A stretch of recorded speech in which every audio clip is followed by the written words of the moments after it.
It is Sunday, August the 7th, 2022. Welcome to another episode of Conversations with Bob, with me, Ken Walls, and Steve Rizzo. And of course, Bob and you. So thank you for being here. And if you don't care to, please share this out and stay with us. I'll be right back with the one, the only Mr. Steve Rizzo.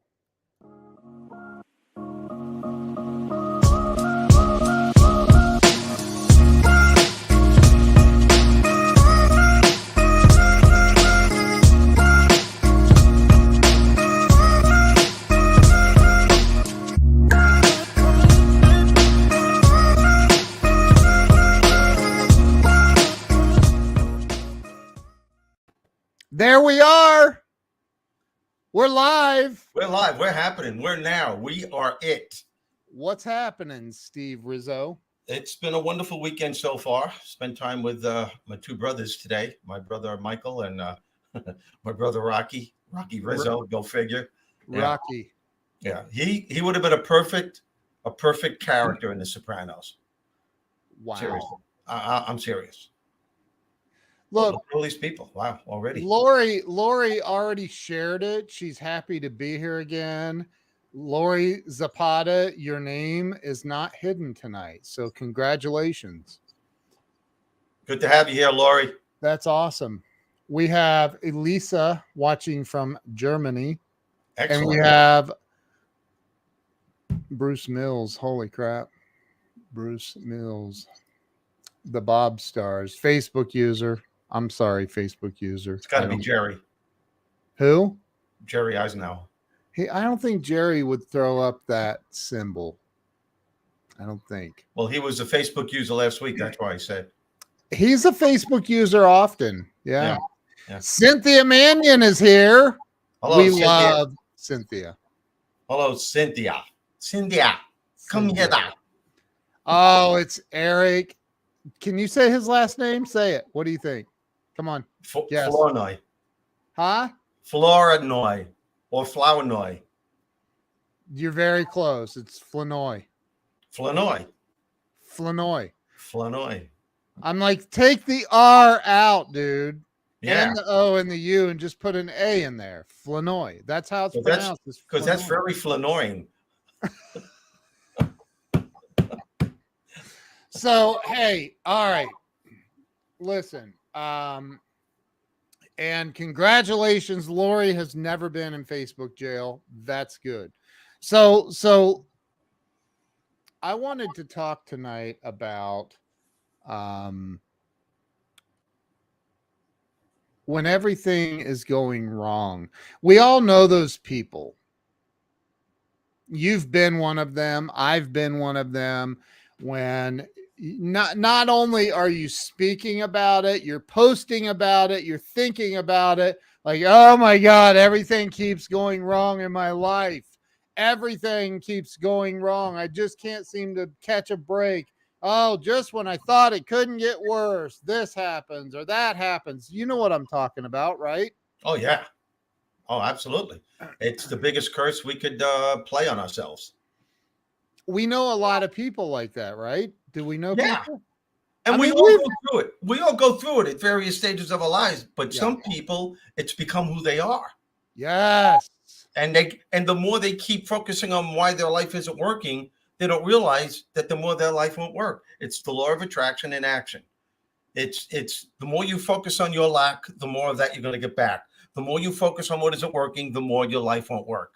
And people don't want to get that because they hit you with, yeah, but you don't understand, and it's a shame. Yeah, it really is.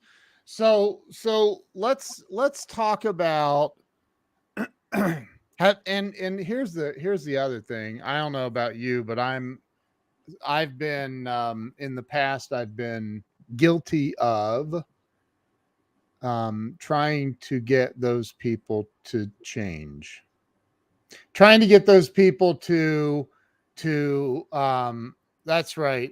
It becomes a self-fulfilling prophecy. That's right.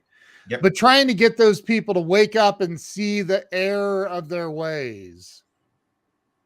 And that's a really good way to, number one, make an enemy, and number two, drive yourself insane. Yeah. Would you agree with that?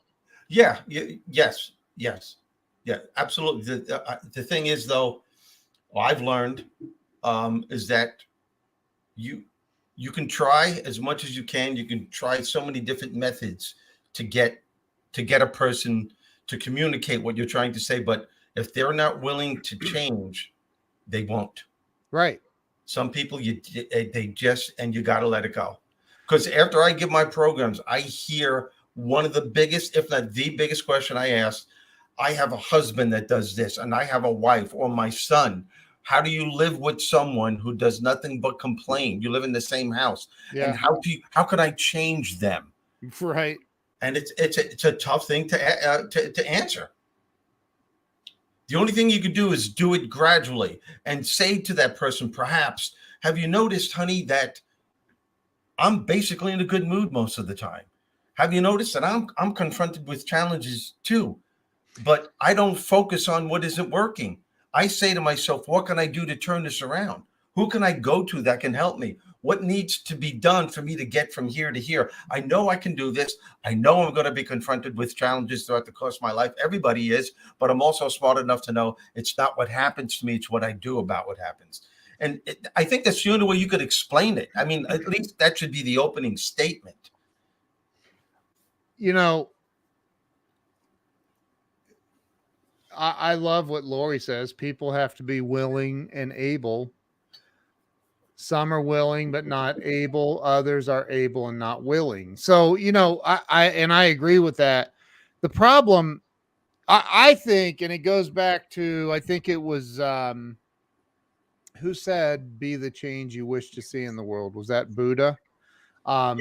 Yeah. So I was I just talking to think, Buddha before. Yeah. huh? I was just talking to Buddha before. We were hanging Right. out. Yeah. But I think that in order to affect change in other people, you have to focus on yourself Yep. first, right? Yep. Yep. Um, the people that are constantly a drag, that are constantly pulling you down. Oh, Gandhi, it was Gandhi. It was Gandhi. Yeah. Um, the people that are constantly pulling you down and trying to keep you down at their level, you can't fix them, and you have to at some point you have to disconnect from that. Like, you can't be around it. Yeah. Oh, I agree. Yeah. Otherwise, at some point, it'll start bringing you down and you'll start getting annoyed. Right. But, the other sad thing is that there are people that live with people like that their whole lives. And, that's got to be a challenging thing. It's so simple in the methodology, but it's difficult to apply. As a matter of fact, in my book, in Conversations with Bob, that's one of the lessons in the entire book is when Bob says to Bernie, Bernie, I did answer your prayers, but you pray with the same woe is me attitude that you have about your life. You keep complaining about everything. I can plant the seed possibility for the prayer, but you have to have the right mindset and stop complaining about what isn't working. People should wake up in the morning knowing that there's a good chance that they're going to be confronted with a challenge. Yes. Almost every single day. And that there's something within them that can meet that challenge head on. And that's not saying, I know a lot of people that get hit hard with a lot of stuff. And sometimes life does hit you with one thing after another. I always say, if you're going to get upset, allow yourself to do it. Do it 30 seconds to a minute, curse, do whatever you want and say, okay, I let that out. But what some people do, Ken, is that, let's just say if somebody's car didn't start and it's a brand new car. Yep. They'll finally get to work and they'll tell everybody about it. The water cooler. Exactly. And they'll even say the same story the next day and the next day. Oh, yeah, well, let me tell you what happened to you. Brand new car. Do you believe it? Brand new car. And not what they're doing is that they're reliving the same situation over again in their head. Yep. It's amazing. I've said this, because there's a guy named Dr. Joe Dispenza. I'm sure you've heard of Oh, him. it's great. And he talks about that there's scientific evidence that 95% of the thoughts that we have, of the 60,000 plus thoughts we have on a daily basis, 90 or 95% are the same thoughts we had yesterday, and that 50% of those thoughts are lies. They're made up. We're embellishing. You stub your toe on the nightstand in the morning, middle of the afternoon, you feel a little twinge in that toe, and all of a sudden you're thinking, oh, I broke it. It's broken. Then you start telling everybody, I broke my toe. I broke my toe. I hit the damn nightstand this morning. I know it's broken, and you just embellish, and then you literally create pain that's not even there. Yep. Unfortunately, what you're saying, and my mom was like that. My mom was a wonderful person, but she had a lot of ailments, and the ailments were mostly self-inflicted. When she would call me on the phone, I used to have to take a deep breath, and I love my mother. I'm not knocking her at all. This isn't even easy for me to say, but it's got to be said. It's a good point. Yeah. Is that when she would call and I knew it was her, I'd pick up the phone and I would just take a deep breath and say a little prayer, because I knew that what I was going to hear was nothing straight from the negative zone. And I think the worst question you could ask my mom is, how you doing, Mom? Oh, well, my neck hurts, or I'm getting a cold, or whatever it is. And you're just like, oh, this poor woman. Yeah. And there are people that, like I said, that live their whole life like that.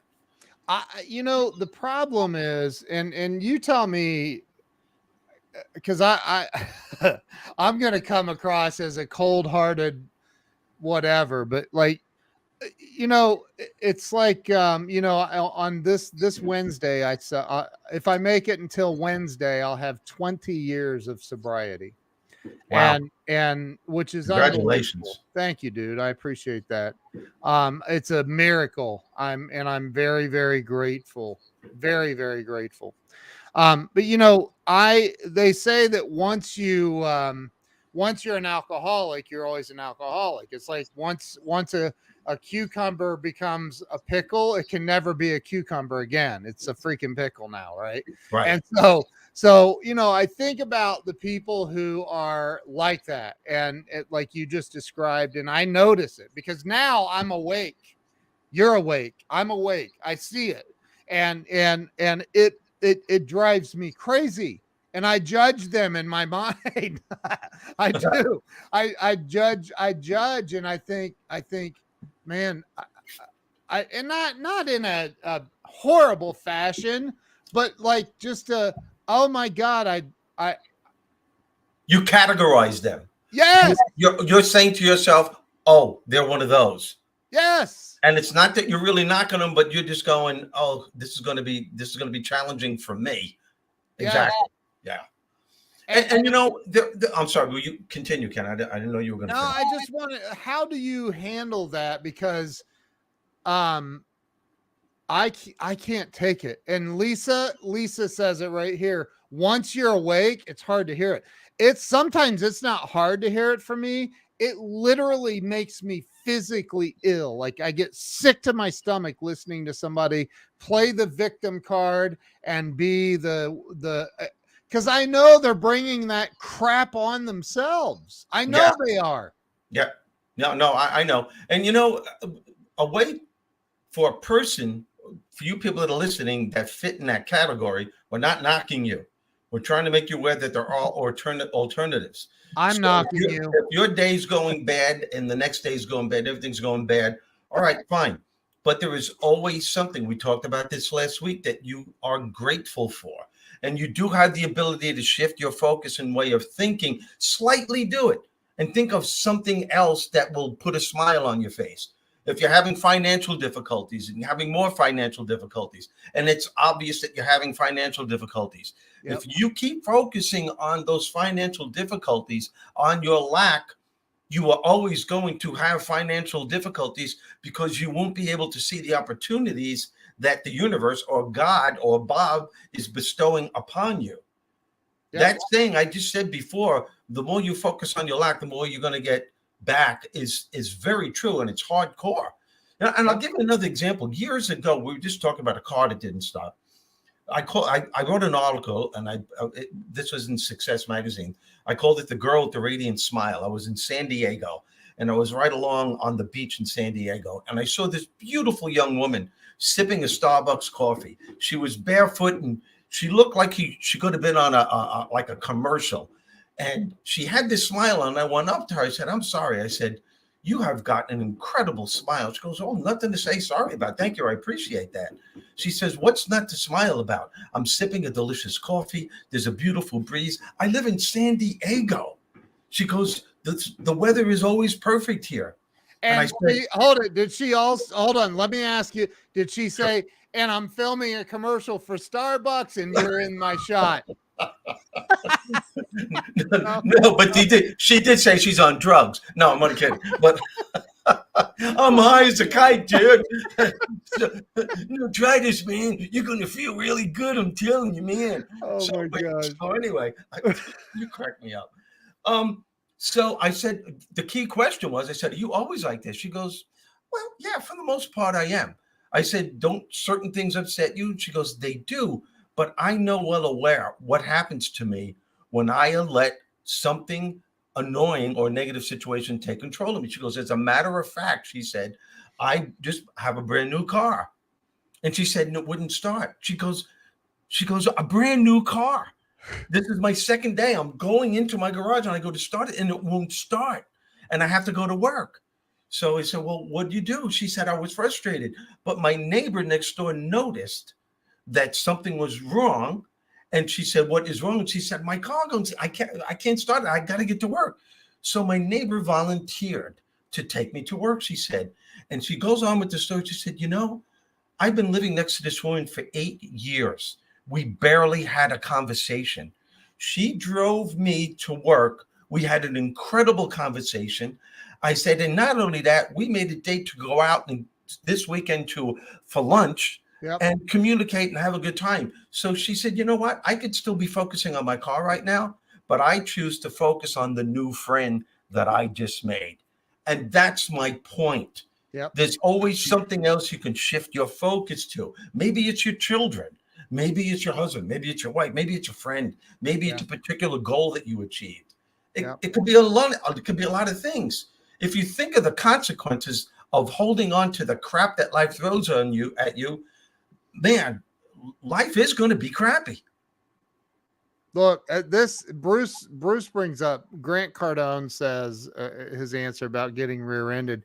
If you went another way or left 10 minutes earlier, it doesn't happen.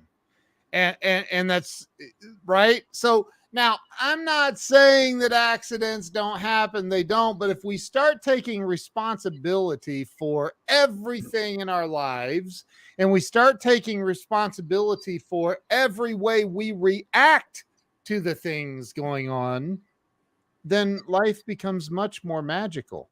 And that's what this show's about. It You is. need to know that that's what show's about, letting you know that you truly are the creators of your success and happiness. You are the only problem that you will ever have. Somewhere within you, there's always a solution waiting to be discovered. And whenever you're confronted with a challenge, it's never a matter of managing the situation. It's always a matter of managing your mind. Yep. Can you manage your mind and the toxic beliefs and the emotions that are keeping you from finding a solution that's waiting to be discovered? I have like I just hung up a little bit ago with Craig Duswalt. I get text messages and emails every day almost from Mark Victor Hansen, the number one best-selling author of all time.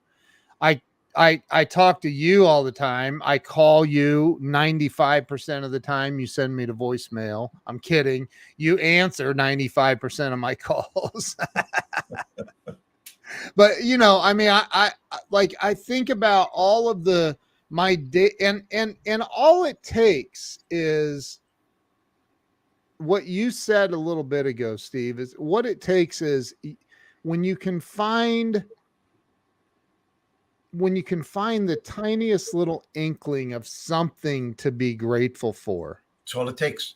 tiny little Jesus said, have faith the size of a grain of a mustard seed, and Yep. it will be sufficient enough to move a mountain. Yep. And that was obviously metaphorical. And he was saying, look, find the tiniest little, the smallest little thing, and put some faith into that. Yeah. Put some faith into what is possible instead of what is wrong. Well, Jesus was the king of Yes. the power of your thoughts. He knew that your thoughts created your beliefs, and your beliefs were going to write the story of your life. Yep. And he that's what he really preached about. Really preached. Dan Altma. I love Dan. I love his sense of humor. He cracked me up because his dry humor is just it's something interesting about Dan, and I'm sure you'll agree, is he's so smart that his humor is sometimes hard to track. Sometimes. No, he puts a lot of thought into it before he says it, right? Yeah. But you love him so much, because I remember when I did a Jeffrey Gitomer thing in Charlotte about 2 months ago, and that's the first time I met Dan. And every time I saw him coming at me, I'm going, oh, geez, here comes another joke. And before he started even telling the joke, I'm laughing already. He goes, can you wait for the punchline? That's the way he is. And by the way, folks, a sense of humor is a great way to turn around the crap that life is throwing at you. So listen, look, sometimes. I know. Hey, Nick Ogilvy is here. Nick, what's going on, brother? Can't wait to meet you and your wife in Orlando, October 4th, when you guys come and check in with us. That's going to be great. So he hasn't signed up yet, Steve. Well, that's his problem. I know. I don't know what he's waiting for. It's ridiculous. I mean, you could literally turn your life around. He's doing really, really well, actually. Well, he could do really, really weller. I mean, right. So, I think that again, I saw a post, actually, I saw several posts by the same person the other day on Facebook, and it's one post after another of things going wrong. And there's a lot of people that use Facebook as a place to talk about how things are going wrong, and other social media. And I called you. Do you remember? I called you. I said, here's what I want to talk about on our show Sunday night. This is it. Yeah. And because I feel really, really, really bad for people that, and here's the thing, dude, they're programmed to do that. Of course, they're not even aware that they're not become who they are. They're not even aware. They're not. And it's a shame too, because some people, they're wonderful people. Yes. But they get caught up in that negative zone, that syndrome. Yep. And then it just festers, and you can actually start seeing it in their faces, and it's like, man, you have so much, and a lot of them have so much going for them. They're really gifted people. I think, it does go back to Marianne Williamson's poem about, it's really not, I think people are, they're aware. And just do me a favor, everybody watching, drop a 1 in the comments if what I'm about to say you feel resonates with you. You're aware that there's something greater for your life that you're not doing. Just drop a 1. It's there. You just, maybe you don't know exactly what that is yet. Drop a 1 if that resonates with you. There they are. There's some 1s. There they are. Are you seeing the comments? Yeah, I'm looking at them now. Yeah, there's some 1s. So that's what I'm talking about. Eric has to put Eric. I love Eric, man. You gotta love him. Oh, he's awesome, man. Yep. So Dan put Juan. but so it's out. I think that it's our power that we're scared of. So what do? We get into that mindset of I'm just going to keep telling these negative stories about what's going on so I don't ever have to fully tap into that, because if I tap into that, oh my God, that's a power I'm not used to trying to tap into, that greatness that God actually created me for. Yeah. I'm not used to that. And so I what I am used to is my mother always found things wrong with everything, or my father always found things wrong. And so I'm just going to stay in that comfortable zone of finding everything possible wrong in my life and in the mirror with me and the way I look and the way with everything, because it's way easier to stay stuck in that negative zone that I was brought up with and programmed to be than Yeah. actually say, screw all that crap and tap into the greatness that God actually intended for me, or Yep, Bob. yep. That was so well said. That's so well said. And that's what I went through most of my life. And I Right. finally, at a late age of my life, that's why it took me 7 years to write this book. I actually can admit to everyone right now that I know what it's like to go out of my mind. I went out of my mind. I did it 3 times in my life. And the last time was, as Gittima say, who died and made you Right. Lord of the world. Exactly. Yeah. So, but I know what I did. And when I realized what I was doing to myself, I realized that I did have a gift and I was really talented. And it was the being voted least likely to succeed and being told by a guidance counselor that I wasn't smart enough to go to college, and listening to my parents arguing that we're never going to have enough money and thinking that life is always going to be a challenge. So, how could I allow this power that was within me to express itself when I was smothered by everything around me? Yep. And that also would mean that there would be a major change in my life when I was actually comfortable in the negative crap that I was living in. It's just amazing what we do to ourselves. Nick says, agree. That's what I say when people say I have a generational curse. I can't be this or that. That's crap. I totally agree. Look, Ken, we are here on this planet to experience, to learn, and to grow and to become the best person that we can be. Now, what I mean by that is how you experience all of the things that happen to you in your life, all of the things that you label as good or bad, right, wrong, fair or unfair, will determine what you learn. That continued learning leads to your growth, and that continued growth always paves the way to who and what you become. Our job is to become the best person that we can possibly be. Yep. And you do that by honoring the parts of you that elevate you to this level, not the parts of you that bring you down way below where you can't even think anymore. You know, there's a story that Dr. Wayne Dyer, I know Cynthia, she's awesome. Dr. Dyer wrote, and I don't know if it was in There's a Spiritual Solution to Everything, which book it was, but he tells a story about the power of our minds, and he had a saying, change your thoughts, change your life. When Yep. you change the way you look at things, the things you look at change, right? So he told a story of a guy that worked in the railroad yards, and one night, on a Friday night, he realized he left a tool in one of the refrigerator cars. He ran in to get it before clocking out to go home, and he reaches down to get it, and he hears the refrigerator door close behind him and realizes there's no way out of this car, and he's going to be trapped in this freezing car for the entire weekend because everybody else is gone for the night or the weekend.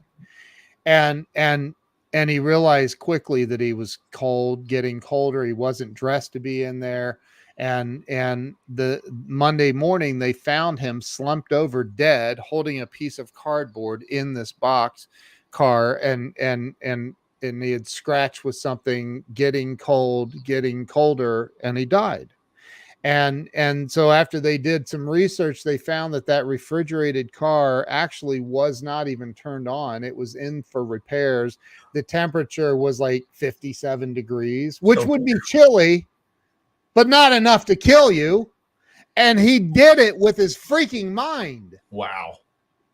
That's powerful, man. I'll never, ever, ever forget that story, because I think about like how many things have I screwed up in my life because I allowed all the BS excuses and stories and crap to generate more crap. Well, It's crazy, man. It's crazy. that's amazing. Wow. Yeah. You're speechless. Oh, it's Jerry Eisenhower.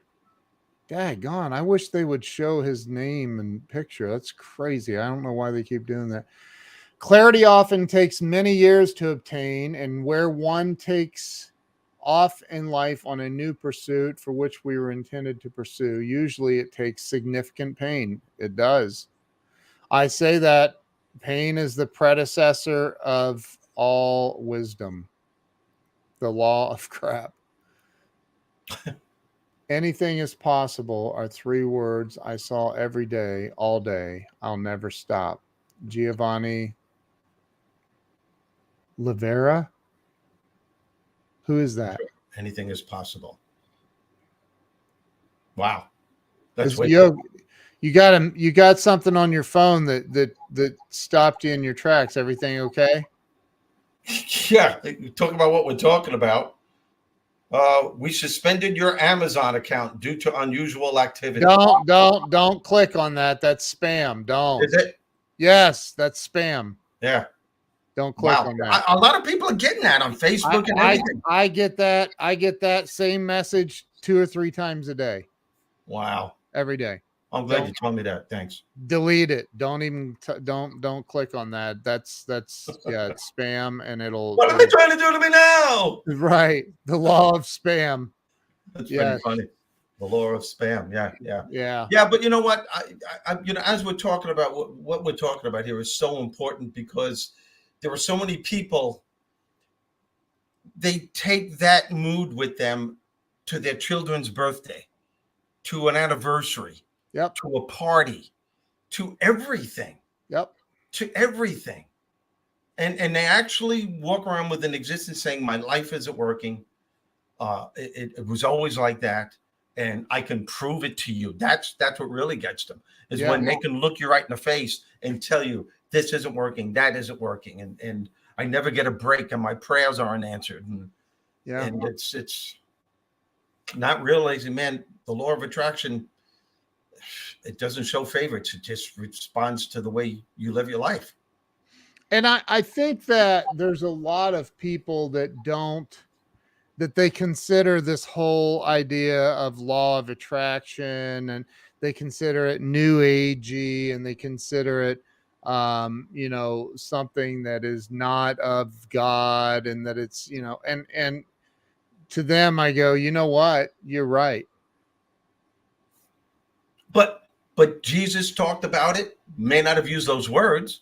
Buddha talked about it. They all the great spiritual minds, all philosophers of all time, you create your own reality. I get that. I totally get that. But there are people stuck. I know. And what would Jerry Seinfeld say? Well, I don't know what's wrong with you people. You got everything going for you. What's wrong with you? I'm trying to tell you something. You're not listening. You're crazy. You're crazy.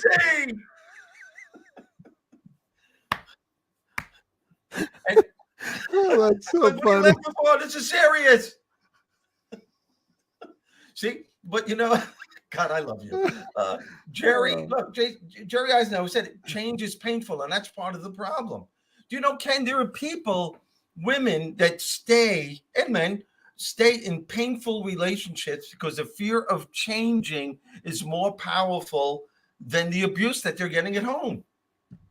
The fear of living a better life. Well, that means I have to do things. I have to change this.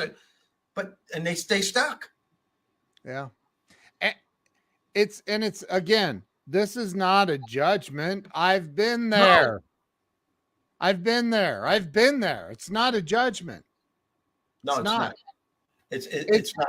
It's scary to step into the unknown. It's scary as hell to step into the unknown, to step into your power. But there is something that when, the book Power versus Force, which is an incredible book, he this is going to be a horrible summary of it, but he says basically, everything that we try to force in life automatically creates resistance Yep. universally, right? Yep. That real power comes from surrender. From surrender. And when we say, look, I don't know, I don't have the answers to this, whatever this thing is that's got you messed up. I don't know why I keep attracting bad stuff into my life. I don't know why I trip and fall, or I don't know why I have this ailment or that. I don't know why, and da da da da. How about just instead of talking about it, flowing more power to it, just surrender. Just surrender. Yeah. And say, you know what? I don't know why, but God does. And God put me here with a greater purpose, a much, much, much greater purpose than to sit around and complain and whine. And your job and responsibility is to find that purpose, regardless of what it is, regardless of what it is. And it's not as difficult. Like I said, in theory, it's easy, but applying it can be very difficult for a lot of people because they have created a toxic belief system. And we've talked about this. Your subconscious runs 97% of your life. It is the genie of your soul.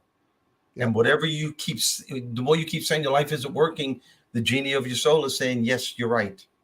It isn't working. It isn't working. And by the way, you're going to be creating more stuff that's not going to work instead of tapping into the part of you that can make you look at things from a different perspective, a little bit of a time, just a little bit. And that's what I try to do with people if I'm counseling someone. They're going on this rampage, and I try to make them aware of what they're doing. Yeah. And I go, she go, how do you feel right now? I have this knot in my stomach and my head feels, yes, but don't you see you're doing that? No, I'm not doing it. It's the situations that are doing it. The situation happened years ago and you're still holding on to it. It was Wayne Dyer that said the past does not equal the present. Right. And what you think in the present will reflect your future. We are the creators of our success and happiness. Yep. It's true. It's amazing. And it's sad. And it's very sad. It's very sad. And I just know way too many people, as you know, you do. That's why you wanted to have this topic, who could have the world in the palm of their hands. And that's what I said with the Rodney Dangerfield story. Remember the end of the story? Here's a man that had the world in the palm of his hands. Yeah. But that's when I realized sometimes holding the world in the palm of your hands isn't what's important. What's important are the choices you make as you're holding it. It's what you believe in yourself and how you believe in the life that's around you and your world that is within you. I may have brought this up before. I interviewed Grant Cardone right after the day after he finished filming Undercover Billionaire. I had him on a live stream one night, and I'm so freaking grateful that I was given that opportunity.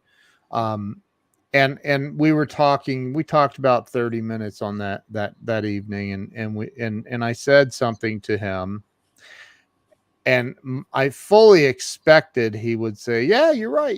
Yeah. And I said, Grant, I mean, there's people who are maybe in their 50s, 60s, 70s, watching right now, and they haven't figured it out yet. And they're struggling. They're trying to figure it out. I said, it's never too late, right? And here's what he said that changed my life in that moment. And this just 2 years ago. He said, I don't know. It might be. Yeah. It might be too late. Yeah. And I was like, what? No, that's not what you're supposed to say. You're supposed to encourage everybody. What the hell are you talking about, Grant? It might not be. And he's like, it might be too late. I don't know. It might be for some people. That's why you got to live every day freaking full force. Quit making up all the BS excuses and everything else that you use to clutter your mind. You don't know. It could be too late if you continue doing it. That's right. Like I say to people at the end of one of my programs, and I said it at the end of the Live Like a Rock Star seminar that I did. And I told everyone, I said, my goal in my life, and so is yours, is to allow people aware that they can start taking control of their lives instead of letting life control them. Yep. And the one thing I said is, I don't care how old you are. I don't care how old you are.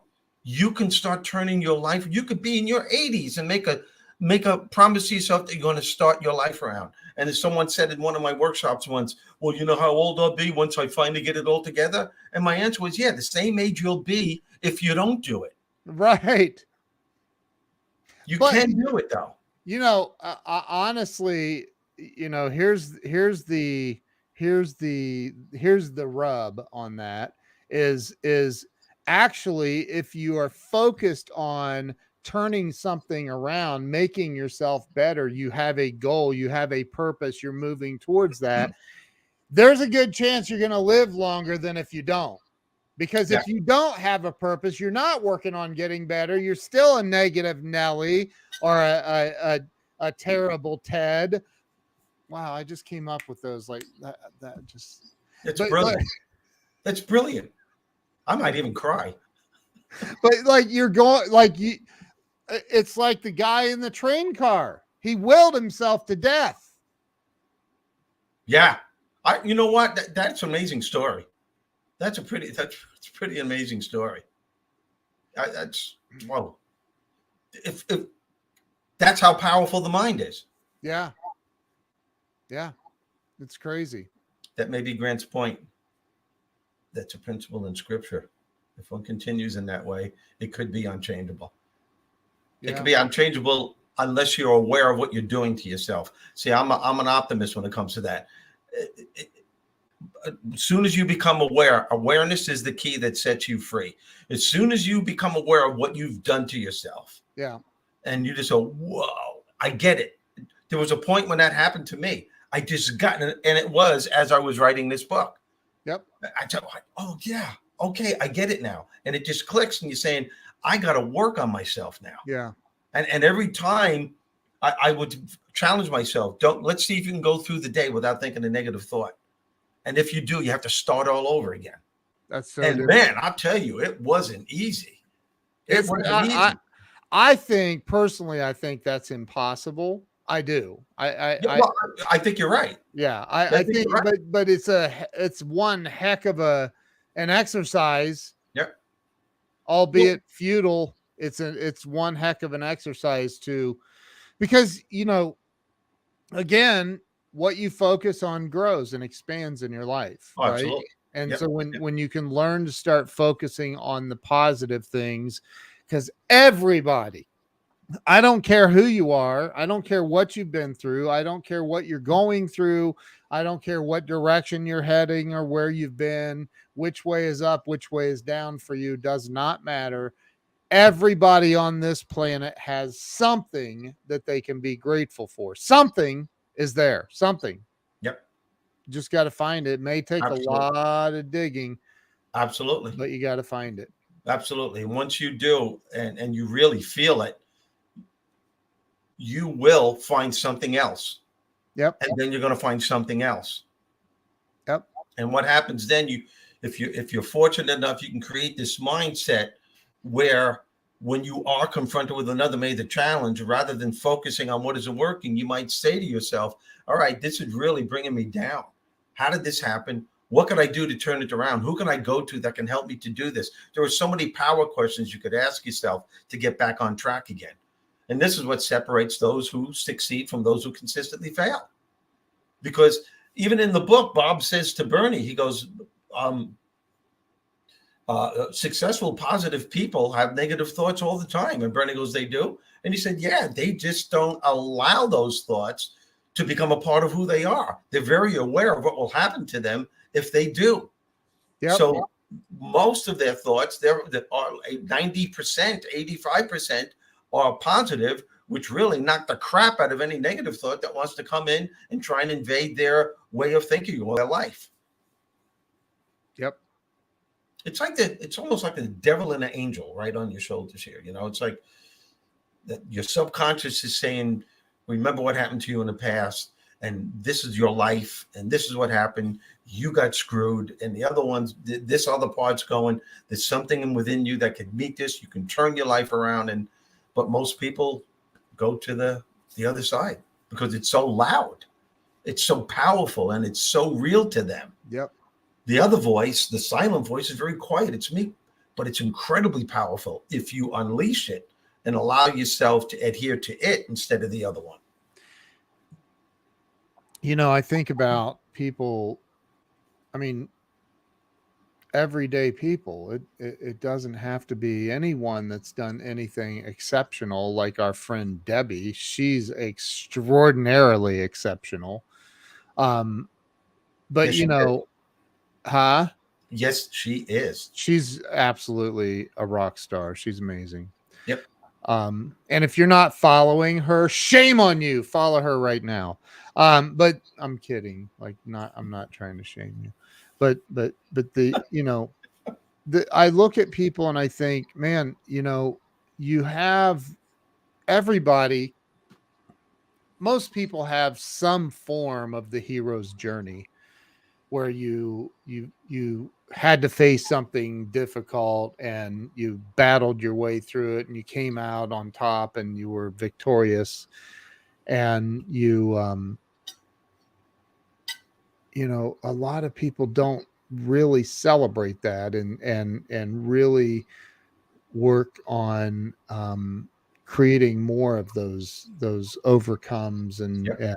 and you know, explosive things going on in life. And that's sad to me, man, because I think that everybody has that. Everybody has that thing that they can tap into. Oh yeah, they do.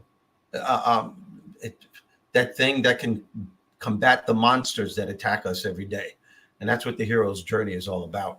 I'm going through that part of the journey now with a lot of different things, but man, I'm welcoming it. Every step is a step of empowerment. Every step is in the direction. Somebody asked me a while ago, where are you going? I said, I really don't know exactly where I'm going, but I know I'm on my way. I am on my way with energy and optimism, and I'm just going one step at a time. Yeah. And it's a great feeling. And it's even a greater feeling when you live most of your life the complete opposite. That's what empowerment is all about. It's taking the crap that life threw at you and turning it into methane and catapulting yourself with an incredible amount of positive energy, moving in the direction that you're supposed to be going in. And it has nothing to do with money, although money comes along with it. It always does. If you choose it, it just has to do with following your path, your heart, in spite of all this crap that life threw at you and maybe still is. Just don't let any of the environmentalists know that you've turned it into methane. Yeah, never let those guys know, because we don't like them. They will not like that. No. Yeah. So, you know, look, if you are in a, you know, if you're in a place where, go look at your Facebook feed, all of your posts, and if they're filled with problems that you've experienced, challenges that you've experienced, they're filled with negativity, and you're just spreading it around for people to say, oh, I'm so sorry, oh, this and that. I'm not saying that like, look, when I was you know, really sick back about a year ago, I got scared, and I posted a couple of things like, wow, this C-19 thing is not a joke. Like, it got a hold of me. And but I still stayed pretty positive. And Glenn Morshower and I actually did a live stream from, I was in my hospital room. Oh, really? Oh yeah, we did the Ken and Glenn show one night. Yeah, from the hospital room. It was crazy. Wow. Wow. But I think that you've got to look at your, if you want a better life. If you don't and you're happy being miserable, then stay there. That's cool. Just don't it's like on the what's the movie, The Ballad of Ricky Bobby, when when when he says, don't you put that juju on me, Ricky Bobby. Like, don't spew your negativity onto me and other people. Yeah. Like, it keep it to yourself. If you want to be miserable, you want to continue attracting bad stuff into your life, bring it on to yourself. Just don't bring it on to me or other people. Keep it to yourself. That's But what. like they say, misery loves company. Yep. Yeah. You know. I always say the biggest inspiration in my life is my brother Michael, and I just Yeah. watch him. One day we'll do a show, and I'll talk about his whole ordeal.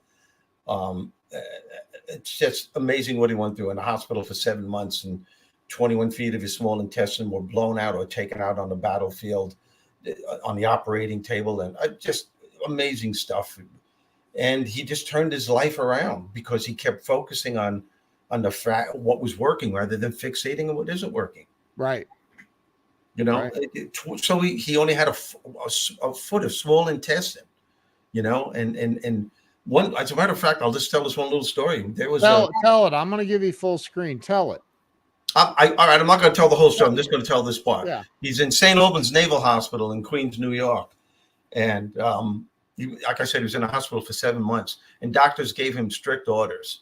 They kept reminding him, you can't eat this, and you can't eat anything of substance. All you could eat is ground up food and liquids. And they didn't even think he was going to live that long. And they told him that. They told the whole family that. But my brother Rocky and I, every time we went to visit him, we would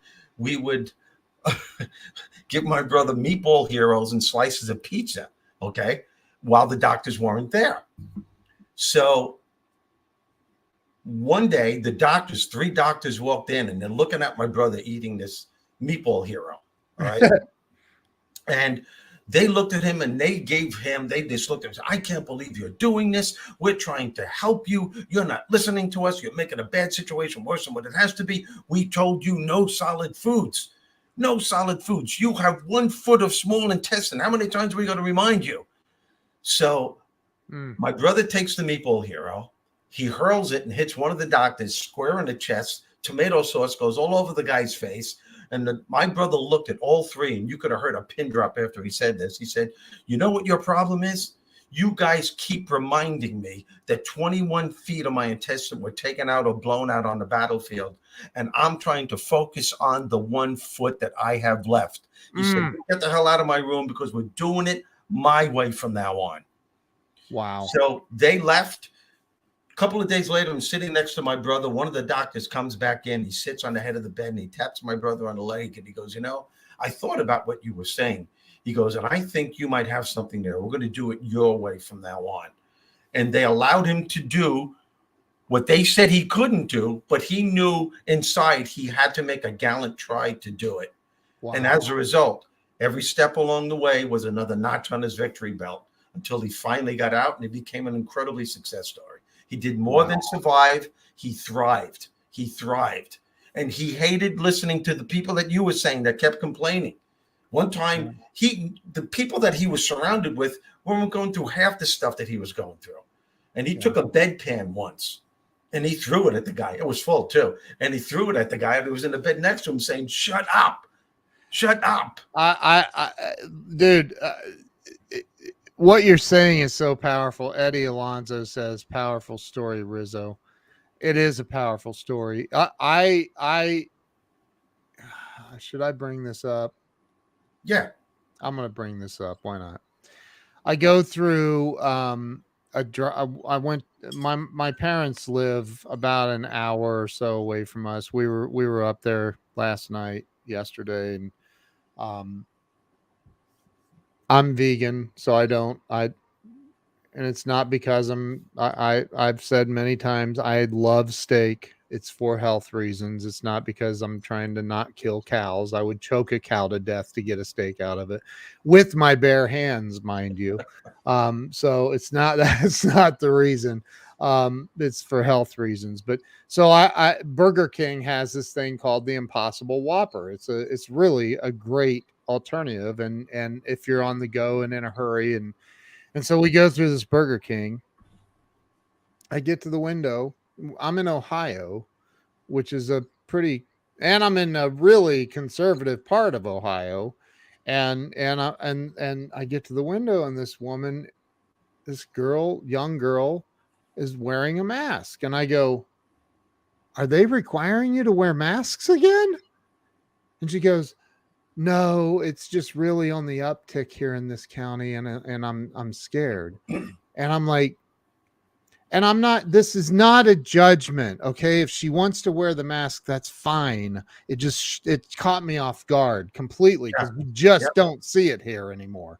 Yeah. And I was like, wow, that's unbelievable. Like, where is she getting? Because I've not heard anything like that. Nothing, nothing, nothing, nothing.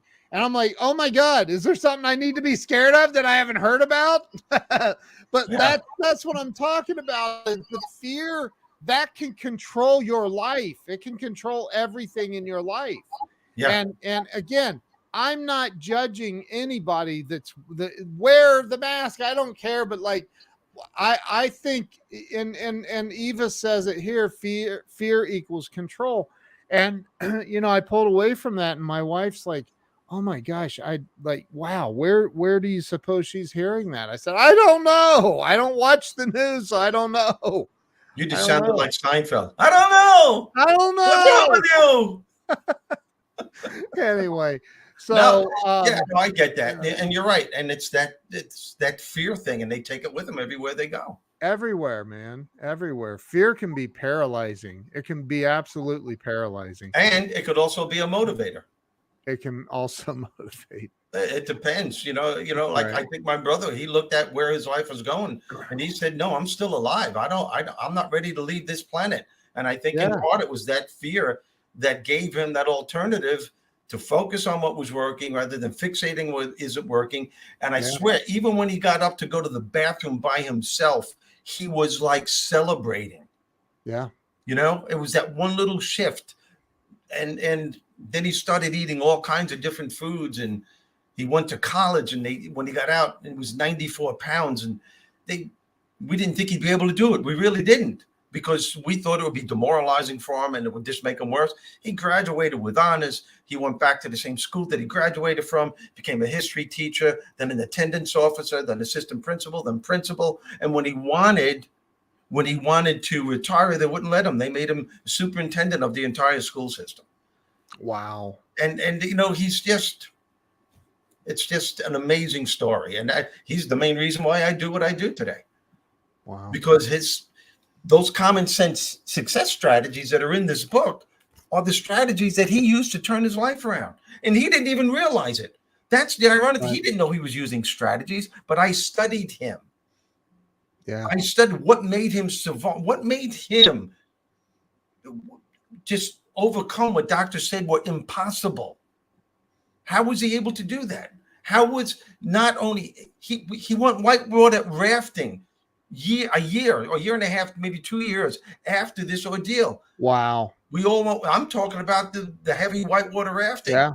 Yeah. Class 5. He went, and he was the craziest one out of all of us. Wow. And that sticks with me, and that's why I spend a lot of time with him now. Right now, he's on kidney dialysis for the rest of his life, and he's still, he's got that oomph in him just to keep going. It's amazing. It's the whole thing of, you will either find an excuse or you Yep. will find a way. Yep. Period. It literally is. I don't care what anybody says. It is mind over matter. It Yeah, is. yeah, It yeah. is. What we think is what creates our emotions, that creates our actions, it creates our habits, it creates our everything that we're doing. I know. And we people just so many people are not aware of it, man. They're awake, they're asleep at the wheel, and wonder why they keep crashing. I know. And it has nothing to do with talent. There's a lot of talent out there, man. There's a lot of talent out there that will never get to the place where I think they should go. Yeah. Uh, Not it's, but that's not important. It's what's important is where they think they should go and where Yeah. they want to go. That's why there are people sometimes, Ken, you know this, that sit with psychologists for years, more than half their life. And there's got to be a point where you can say, hey, I can do this, maybe. And I may be pushing it by what I just said. There may be some people right now going, oh, wait, that's pushing a little too much. I don't know. I don't know. Yeah. I don't know, man. I don't know. I know that if anybody's watching and you find yourself in um a position where things don't always necessarily go well for you in life, um take a look and just see if there's a pattern of, and because that pattern, I promise you, is originating right there in between your ears, and it's generating emotions. And here's the craziest part, dude. Like I said, on Wednesday, I always say if I make it, because that's just a one day at a time thing, but Right. I'll make it. But on this coming Wednesday, I celebrate 20 years of sobriety. I'm a recovered alcoholic. My natural tendency before recovering, my natural state was to be in a blackout drunk, like blacked out. When I first got sober, for the first 5 years, I mean, I had spent more than 20 years, or right about 20 years, drunk, like Wow. drunk every day. And then I get sober and I'm like, oh, they said that sober is an acronym. The word sober is an acronym for son of a bitch, everything's real. And like, so I didn't have the alcohol to anesthetize, that word, and numb my emotions. I had to feel everything. And so it was such an uncomfortable feeling to not be drunk, to not be in this alternate universe that I had created, to not, it was so unusual, just a weird sense. Just like for normal people, it's a weird sense to be in a blackout, like to drink Yep. until you don't know your name or what planet you're on. Yep. Normal people can't relate to that. That's how I lived for many years. So when I first made the shift, dude, it was hard, man. Not only was it hard, so many of my brain cells had been numb for so long that it took a long time to wake them up. And so when you're going through this thing where you go, let me take a look at my life and see if there's a pattern of negativity. Let me take a peek at it and see if there are things that I'm setting myself up for the fall, so to speak. Um, it's going to be uncomfortable at first, really uncomfortable. But don't let that stop you from looking. Don't let that stop you from having that shift. Don't let it stop you. You may want to revert back. I'll call it a relapse. You may want to relapse back into your negative self, and maybe you even do for a day or two or an hour or a week or what. That's okay. It's part of the growth process. Just get Good back point. up on your horse, Good point. That's a great point. right? Yes, yes, because a lot of people that we're talking right now, and if let's say we were giving a workshop, and it was a continued thing. And then someone would say, I was doing so well, and then I got into that zone again, and I ruined everything. But that's okay. That's part of the process. Yes. That is part. You're aware that you screwed up. Get right back. Don't hold on to it anymore. Let it go. And it'll happen again, and maybe again. I still screw up. I still get in that zone. You do. We all do. It's a part of being human. Yep. Most people believe, a lot of psychologists believe, that it's part of the human condition to have a negative bias about things, and it takes work to shift that around. Yeah. So be easy on yourself, and know that you're going to have those moments, and just let it go, and then keep going in the direction that you want to go. That's it, man. That's it. Totally agree. Yeah. I love it. I love it. I think this has been a great talk tonight. I hope that everybody watching got something out of this tonight. And you and I've kind of talked about that, when we're able to be here, we'll be here. We're not going to be able to be here every Sunday, including next Sunday. I will not be able to be here. Why? Why? I'm going to be in Dallas. Oh, yeah.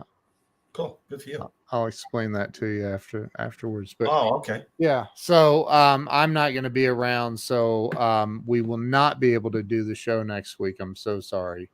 But unless, Steve, you can go live and talk to everybody. I can do that. Because you're brilliant. I like talking. Yes.